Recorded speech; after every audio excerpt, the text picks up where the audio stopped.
the most depressing painting I've ever seen in my life. I think they're going to eat the baby. Oh, we're on? Oh, greetings, I am Skelly, purveyor of art history. I would like to point your attention to the work behind me. It is a piece of Byzantine art depicting the Virgin, the only virgin that can have babies, apparently, and flanked by Saint Theodore and Saint George, though of whom I am not sure which is which, and there's some angels, creepy angels creeping in, that are going to damn them all to hell if they deny the existence of God. And we have this is from the 6th century CE, which is, I was told, is the Common Era. It comes from an era before art, meaning the time when art was not so concerned with the artist or the composition or anything that you would consider attractive. Basically, you look at it and you want to kill yourself. And I can't kill myself because I'm a skeleton. But if I could, if I looked at this, it would make me so depressed that my skin would fall off. It was a time of when an artist was unimportant. It was a time when art was a tribute to God in the iconography. Images had holy purposes, because if you did anything that wasn't holy, you'd get burned at the stake and look like me. Alright, then that's our show. I love you guys, and I'll see you next time. Bye-bye. Greetings again. I am so happy to see you. I'm going to do my happy dance.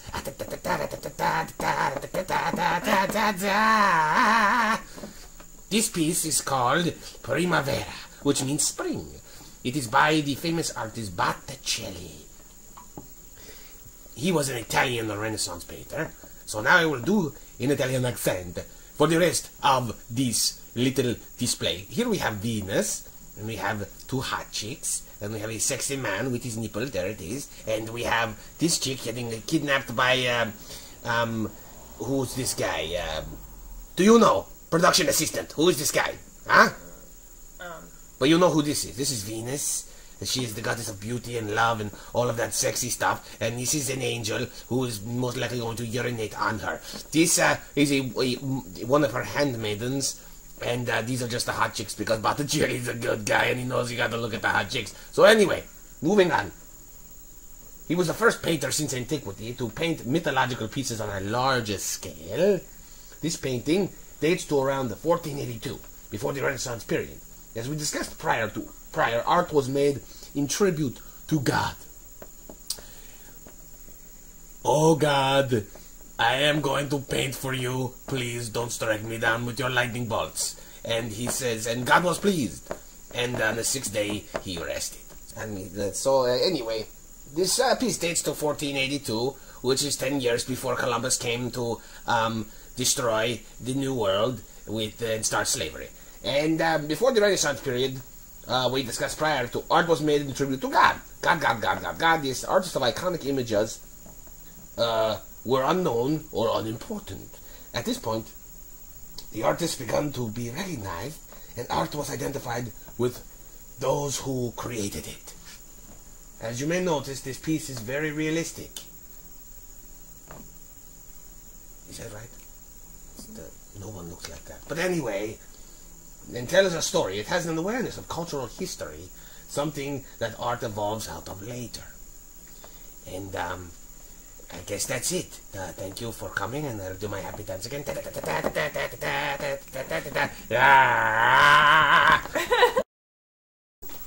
Hello everyone, it's me, Skelly. I am here again to discuss art with you.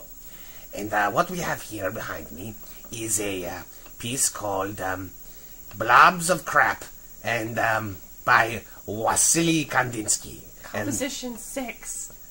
Oh, he there was no way of describing this thing So he calls it Composition 6. And his name is Wasili. And I like to say to him, what a silly piece of crap this is. So, anyway, you see here you have random scratchings and blobs of paint.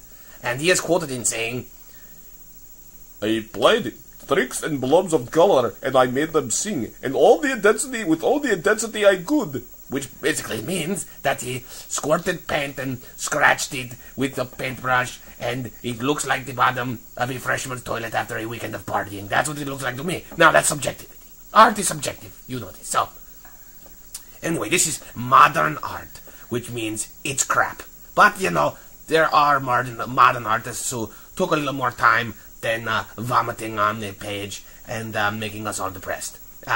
Because he made lots of money, probably, with this, and it just makes me sick. Sick. Okay, well, I'm done now. Bye-bye. See you later. Bye.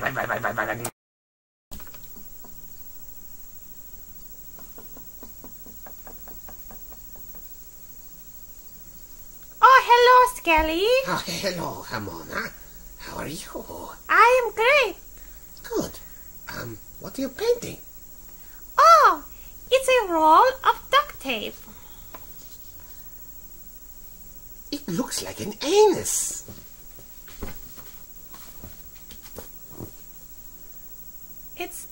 It's a roll of duct tape. Well, now things start to get a little hairy. Because, according to me, that is an anus. But, our next topic is postmodern art and contemporary art. You may be very confused about the fact that these terms seem pretty alike. Postmodern art is art from the future. No, it's not. Oh no? What is it?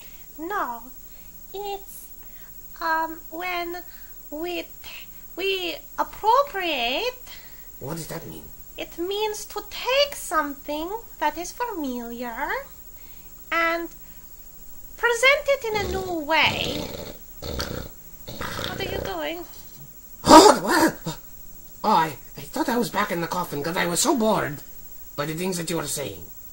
So basically what you say is the artist from now take the art from the past. No, it doesn't have to be art from the past. It can be anything. It can be like a can of seltzer or a garbage can. Oh, so basically it is a new type of crappy art where people take things and paint them in a different way. Or you know, it can be a sculpture. Or they rip off someone else building. and just do it differently. Yes. I wouldn't. Well, I guess basically. So you say they broke down artistic constraints? You're horrible at this. Get out of here. You know, get things out of here. Let me do this. Jeez, you're like dead air. You're like a radio personality had a stroke. You're like Dick Clark having a stroke on the air. That's what you're like. Jeez, please. Okay.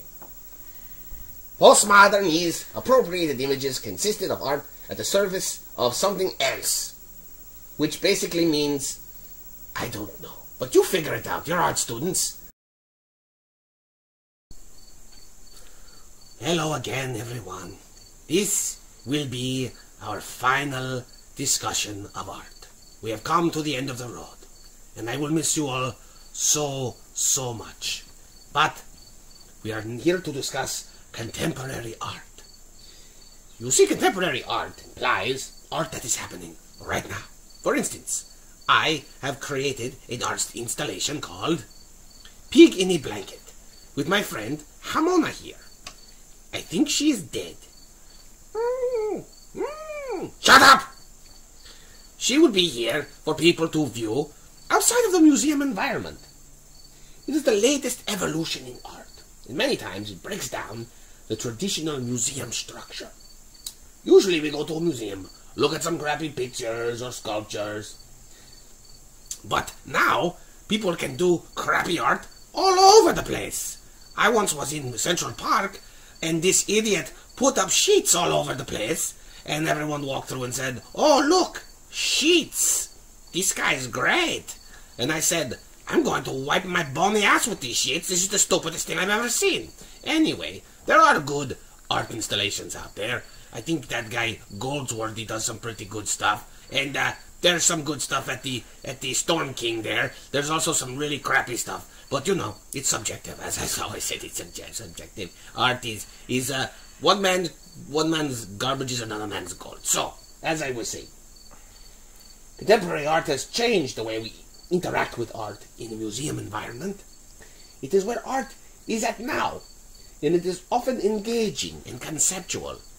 And do not try to wrap a pig in a blanket, because I have trademarked this is my property, and if I find out that you do this, I will come and I will destroy you. I love you all. I love you all, and I hope to see you again soon. This is Skelly signing off. Bye-bye.